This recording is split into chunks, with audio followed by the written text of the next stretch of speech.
going to be years till I get jet engines. I might not actually play that long. We'll see. Might just be shooting myself in the foot.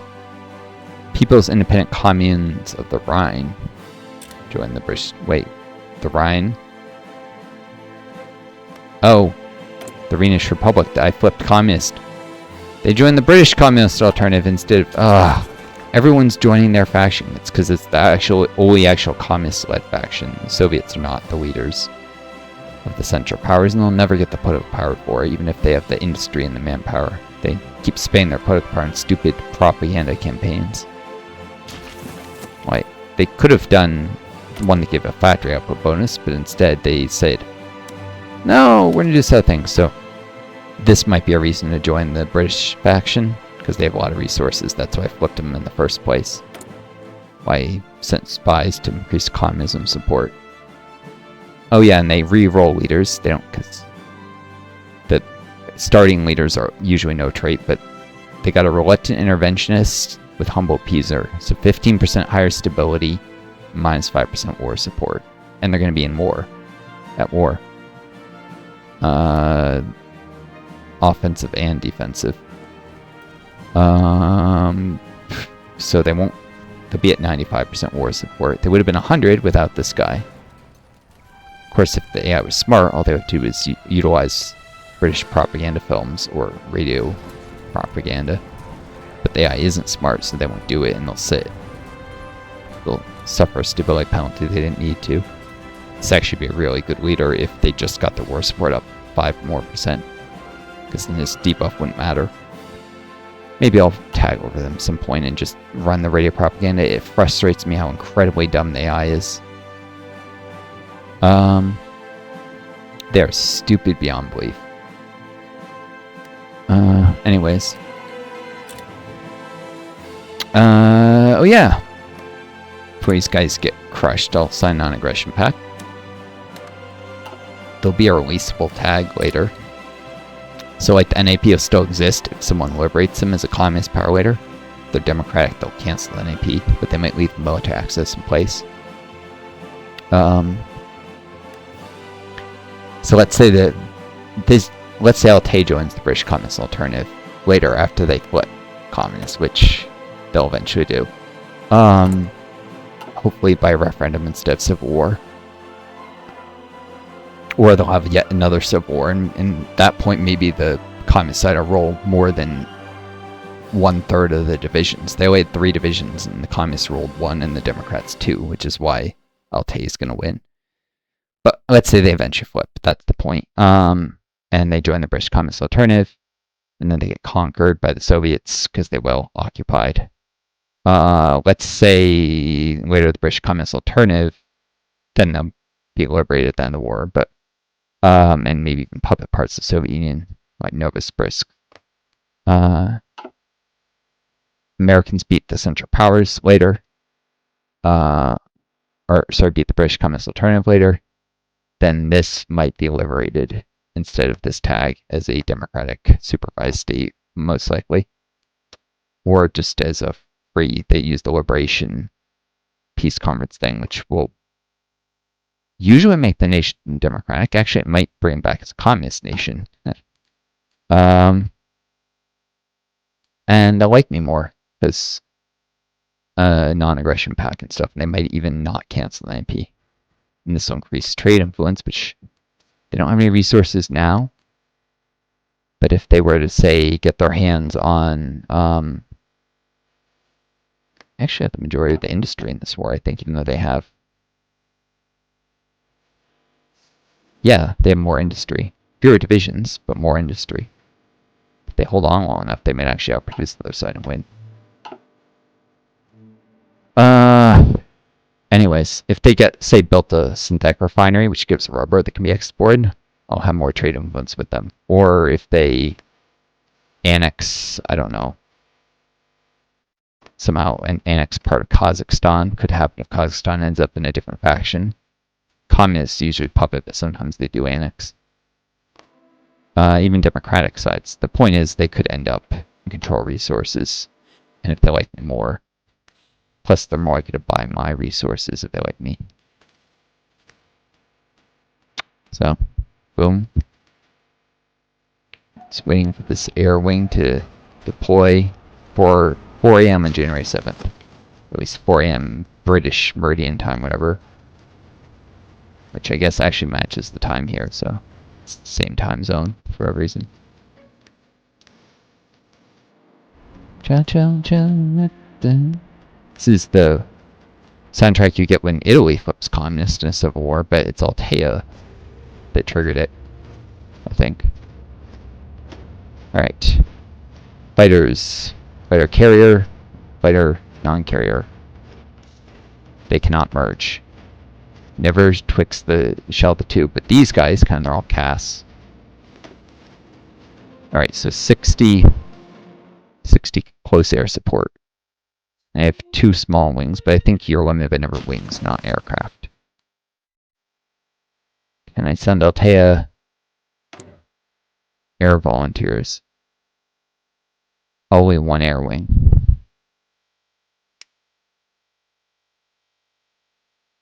I'll request air volunteers.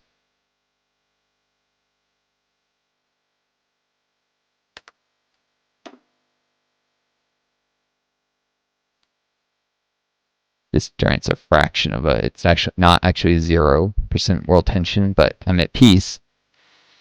So my war, yeah, let's pick a random democracy.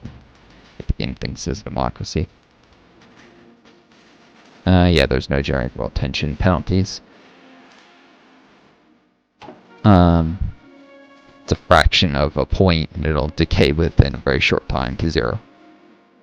Same volunteers can if you do a lot of them, but generate enough world tension to matter. Like a lot in one chunk anyhow. Let's ask for air volunteers here, too.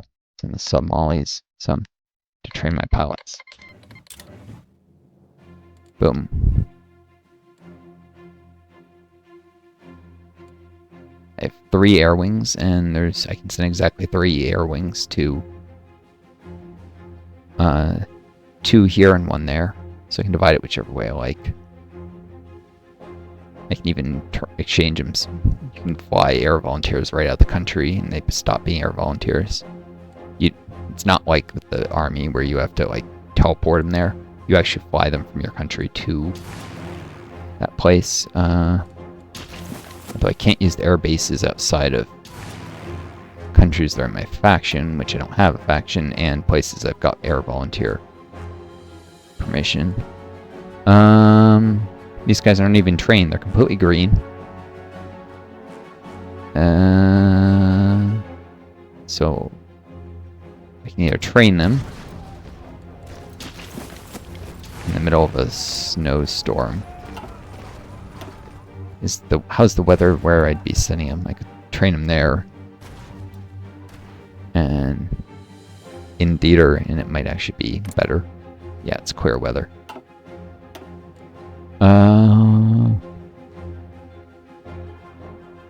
These carrier fighters, interwar carrier fighters, yeah, they have pathetic range. It's enough for Altay. These advanced fighters, I guess,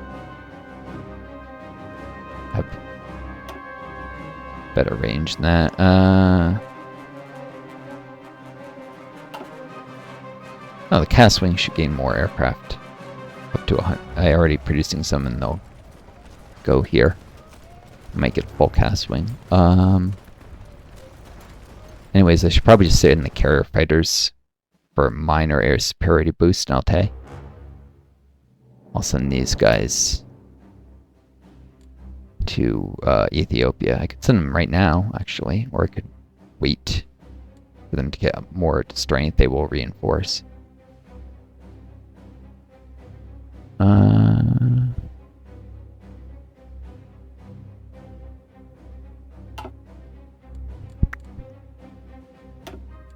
How long will it take them to fly here?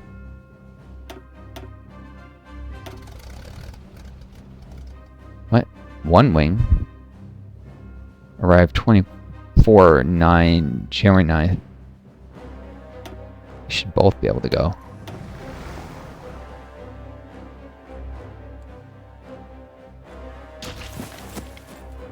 That's really weird.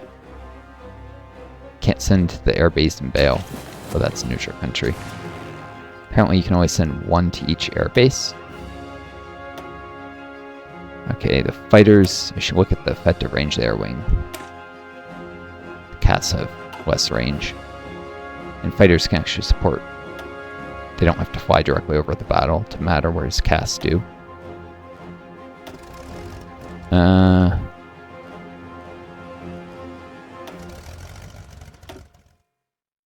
It's not sending them. I thought the limit was... That's because this is Kimbala.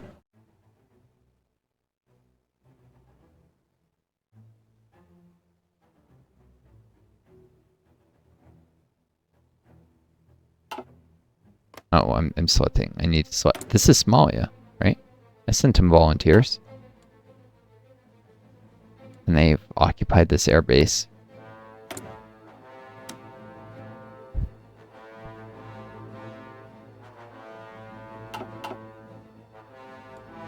Maybe there'll be a trade-off on who occupies the air base. I'll send them air volunteers as well.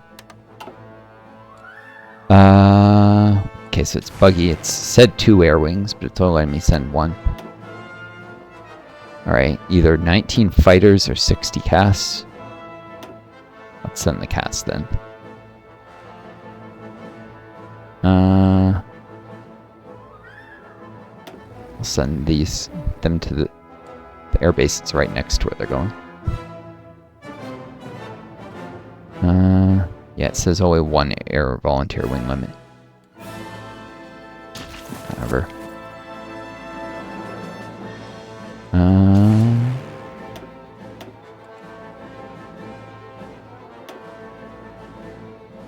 I have no use for 10 carrier fighters. They're random, they're useless. Oh. You know what I can do? I can send them to go train on this island. Give me air XP. Grind these obsolete fighters into Hawker Nimrods. Into air XP over time at the cost of fuel. Don't really need much more air XP though. And it won't let me unleash them to anyone else. I tried many times to get rid of these. Can't sell them, can't lease them, they're bugged.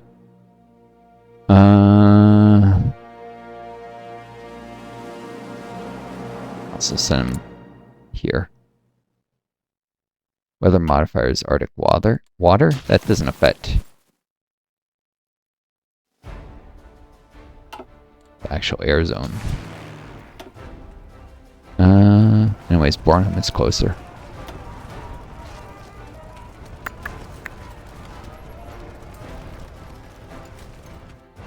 Could they be useful for air defense later? No. They don't even have enough air range to cover this whole air zone. Like... Oh, only minus 6.5%. No, they could.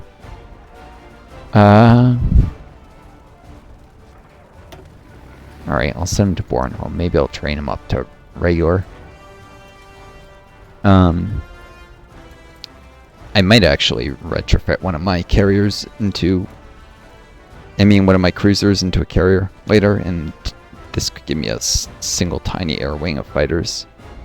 Which are useful for a number of reasons, not just for the fact that they can shoot down bombers. They also give position debuffs to the enemy, having aircraft in a naval battle, and there's things with carrier overstacking, where fighters will always launch no matter what, and you can use them to actually get more nav in the air by putting them on carriers towards the bottom of a carrier list. So they're not useless, they're just very ineffective. They do something that's worthwhile, just not very well. Anyways, if I'm gonna train these guys up, I don't need them getting new pilots. But Altay, have they accepted my request yet? What air zone do they have? The air zone of Altay. It's even called that. They haven't accepted my request to send air volunteers yet.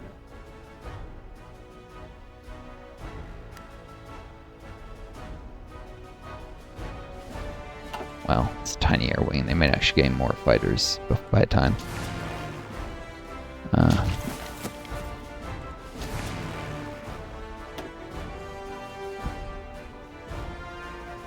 Alright.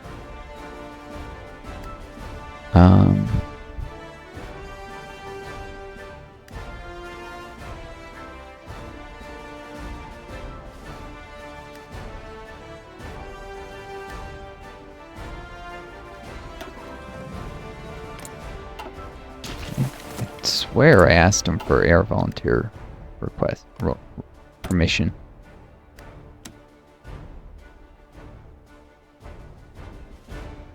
It says it's been received. It's not letting me send these guys. Now I have 44 fighters. You can see there should be a little 1. But it's grayed out. It's bugged. Probably got something to do with the fact these guys, when they're volunteers, it reduces the limit on the number of air volunteers it can actually send. I either need more air wings or need more fighters to actually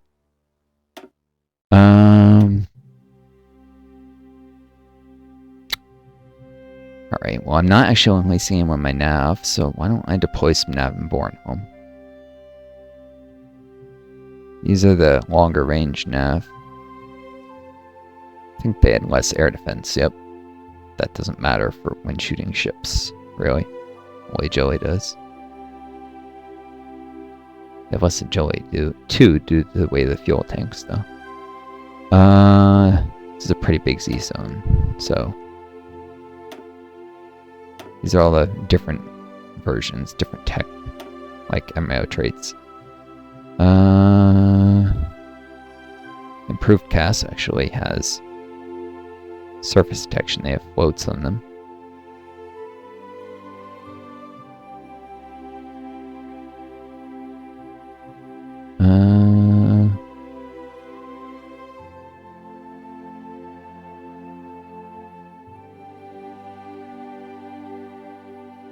Speed boost, naval attack boost. These are the most modern. And these are the least. Now, these are actually the fastest, what am I saying? So the top are the lowest tech. Oh.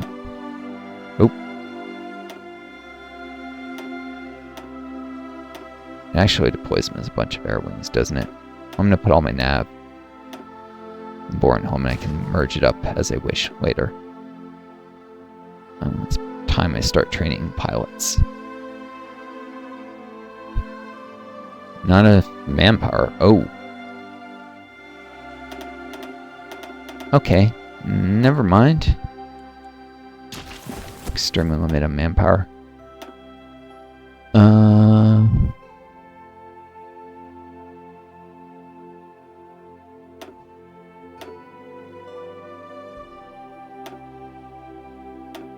It's just gonna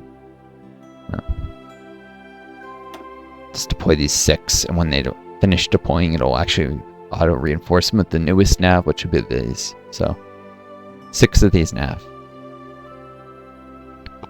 The start of a full air wing.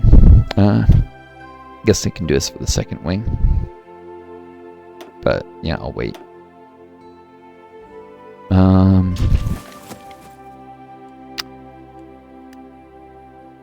Boom. I don't know what the heck with Altair and the air volunteers. Sometimes it recalculates when you reload. Yeah, I can see. 2 divisions. Whew. 1 day, 1 hour, and nothing.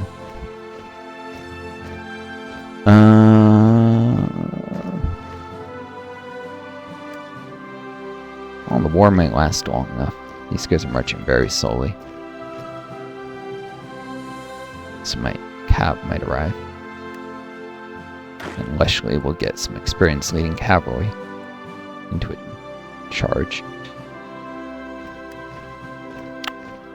Not equipped with the newest rifles, but the Soviets, who are much more active combat, need those rifles, so probably better I don't, saying what I can to the Soviet Union. But they won't use the nav. Soviets, they sit on it. Weather is fine in the lower Baltic, so I'll set these guys to training until they get to regular.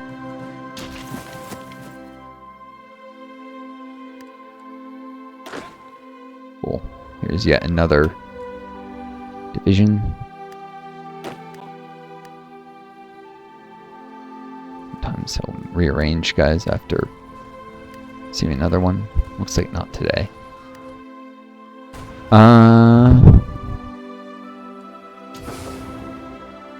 These guys getting winter acclimatization. They're probably done. Not yet. Takes too long, even with the enhanced land nav training. Oh, here's someone who's fully acclimatized. The 76th Infantry. Looks like they're virtually the only ones. But I can get them heading back to Jutland. They're going to eventually merge up with some other of these training regiments and form a larger division. Although each of these is just under 25 width. Yeah, I can't use more than 3 in an attack. Unless I roll mass charge tactic, which is my preferred tactic, and that'll raise the width from 70 to 105. At which point I can use 4 of these divisions without too much penalty.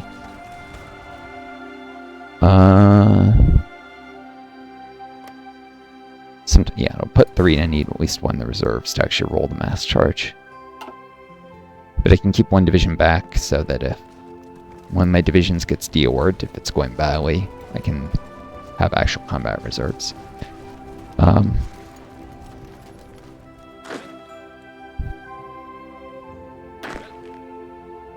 Assuming these guys are all derived from Donetsky brigades, except these, the 1st Copenhagen Division.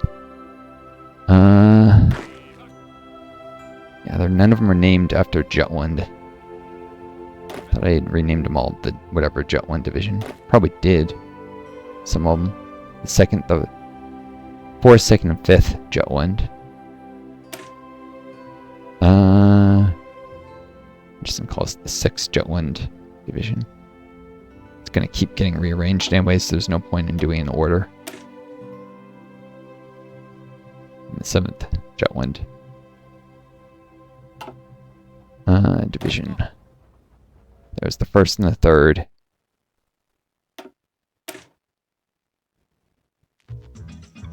Eighth Jutland. And the 9th Jutland Division.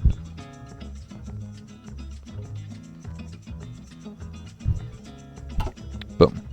So, yeah, the point is to roll right over the defenders of Flensburg at the least, maybe reach Hamburg, and probably do a naval invasion of Kiel.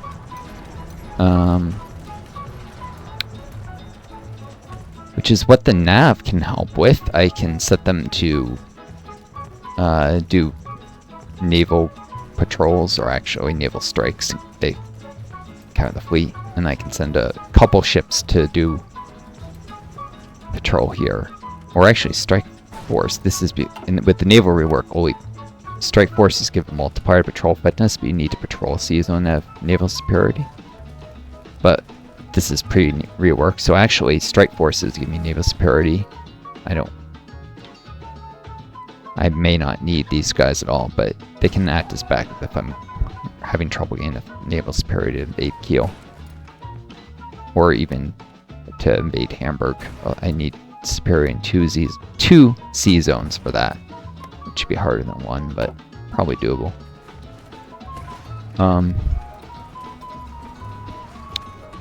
Kiel's just closer, but might not be enough victory points on its own to defeat these guys. Pretty sure they won't surrender till Hamburg falls. They're both coastal. The problem is Hamburg doesn't have a port, so I can't resupply divisions even after I've taken it. Probably land in the marsh, right, except for attrition, but it'd be hard to crush the landing. Got recon planes, right? Yep, scout planes. So I'll send scout planes. That'll let me see for sure where their divisions are. If they have no one in this marsh, I might land troops here. And then march on Hamburg. Because they probably have a division in Hamburg itself. And if they suffer a counterattack after landing, the marsh will actually make it benefit my forces, who will be the defenders there.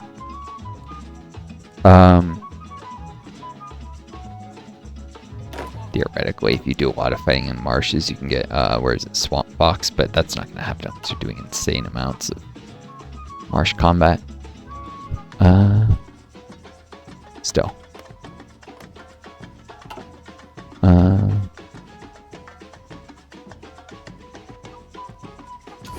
They may also be able to march into the plains from the marsh and cut off Kiel from resupply, since they have to get it by land from Hamburg. They cut off the rail line, and I think because it diffuses this way, I have to take all three of these plains provinces. Of course, I'm assuming I land Marines. I might actually just do paratroopers. Surround Hamburg with paratroopers, and then these guys march in. Yeah, I'm not going to want to send these guys through the marsh. No, thank you. Yeah, they'll actually swing to go here, cross into the plains, march on Hamburg. If Hamburg is surrounded with paratroopers, Kiel will be... I could also land them on these plains. Take all the areas outside the urban centers of paratroopers, and then there's encirclement penalties already set up, and supply. These guys start losing supply even before attack. They have stored supplies, so you want to cut them off before you start the fight. If I had Marines, I could do a naval landing, but yeah. Trying to plan for a war with relatively little equipment. I could, of course, produce better equipment like tanks, but the industry is better sent to the Soviets so that they hold off the Americans for longer.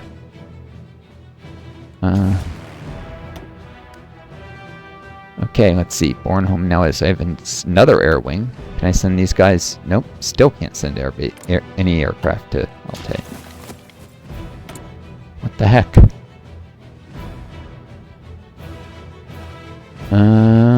Yeah, Spud or something. It's most likely just because once they sent 60 air volunteers to Ethiopia, there weren't enough left for Altai. Now up to 75. They've been getting reinforcements as they...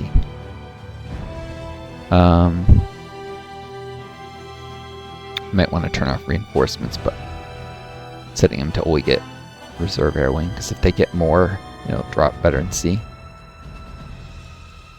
And 75 is already enough to bomb 25 combat worth of divisions, which is probably all there actually is. It's like 12 infantry. I doubt that Gamboa has that many divisions. Oh, it's raining. I can wait for the rain to end here in the Ethiopian highlands. Can I send them to this airbase? Yes, I can. Right now they're drawing supply from the front. And maybe I'll have them do exercises here before I use them in combat. I think they might even have range from here to reach the fighting, but they suffer mission efficiency because they wouldn't be able to cover the whole air zone. So, although, yeah,